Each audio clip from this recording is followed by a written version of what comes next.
small m hits a block of mass capital M elastically, the transfer of energy is maximum. जब मैं पढ़ा रहा था आपको तो मैंने आपसे बोला था या तो आप इसको डायरेक्टली लर्न कर लो और या आपको स्टेप्स पता होने चाहिए आप कैसे इस सवाल को सॉल्व करोगे. तो देखो, एक बुलेट है जिसका मास है स्मॉल m और ये ब्लॉक है जिसका मास है कैपिटल M. ठीक है, अभी मैं थोड़ी देर के लिए इसको मास m1 मान लेता हूँ, इसको मास m2 मान लेता हूँ, कहीं अपने से लिखने में small m capital M mistake नहीं हो जाए. Initial kinetic energy of the bullet before the collision, if I say here the speed is u1, then it will be half m1 u1 square. Now suppose after the elastic collision velocity of the bullet becomes v1. This is a situation before collision and after the collision bullet की जो speed है वो कितनी हो गई v1. वहाँ हमने क्या लिख रखा m1, but m1 is equal to small m. So final kinetic energy of the bullet will be given by half m1 v1 square. यानी कितनी काइनेटिक एनर्जी इस ब्लॉक को मिली ये देखना पड़ेगा आपको.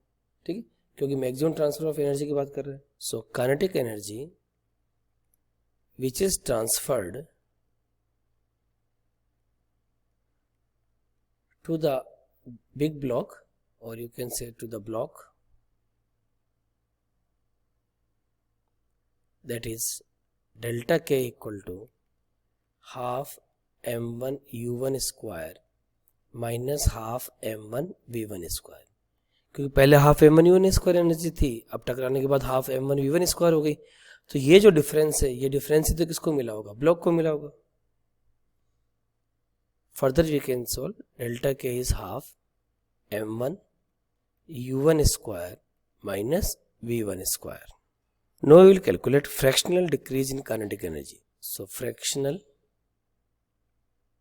decrease in kinetic energy is given by delta k upon k initial. So it is written as the half m1 u1 square minus v1 square upon half m1 u1 square. Half m1 से half m1 cut गया तो it will be u1 square minus v1 square upon this is u1 square.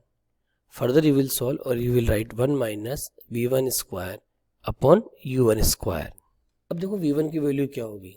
अगर ये block rest पे नहीं होता और suppose इसकी स्पीड u2 होती, v1 equal to 2m2 u2 upon m1 plus m2 plus m1 minus m2 upon m1 plus m2 into u1.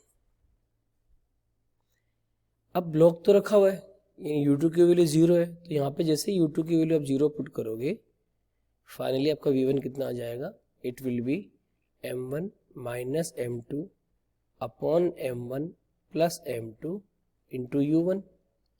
अब आप ये v1 की वैल्यू उठा के यहाँ पे रखोगे तो यू विल गेट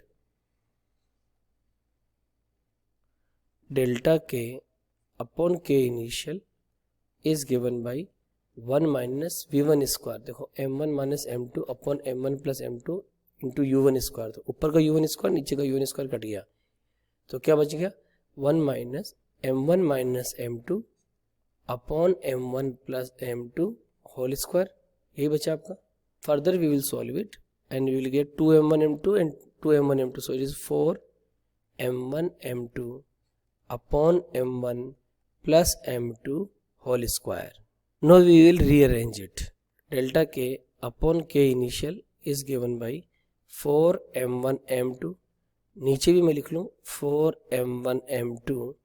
अब देखो यहाँ पे था m1 प्लस m2 का होल स्क्वायर, तो मैं यहाँ पे क्या लिख सकता हूँ m1 minus m2 whole square. Reason is that आप इस ब्रैकेट को ओपन करोगे 4m1 m2 जोड़ोगे तो अल्टीमेटली वही आ गया m1 square plus m2 square plus 2m1 m2. अब ट्रांसफर ऑफ काइनेटिक एनर्जी की बात हो रही, मैक्सिमम कब होगा आपके सवाल में ये पूछ रहा है. तो ध्यान से देखो, मैक्सिमम के लिए delta k upon k initial should be 1. इसी तभी तो आप लोग बोलेंगे 100% फ्रैक्शनल लॉस. और ये कब पॉसिबल होगा, इस इक्वेशन में देखो, it will be possible when m1 equal to m2. क्यों, तभी तो m1 माइनस m2 कट जाएगा। और 4m1 m2 नीचे भी 4m1 m2 कट गया, 1 आ गया, 100% आ गया। तो m1 इक्वल टू m2, इसका मतलब छोटा m इक्वल टू बड़ा m। तो right answer of this problem is option 1, that is capital 1 equal to small m।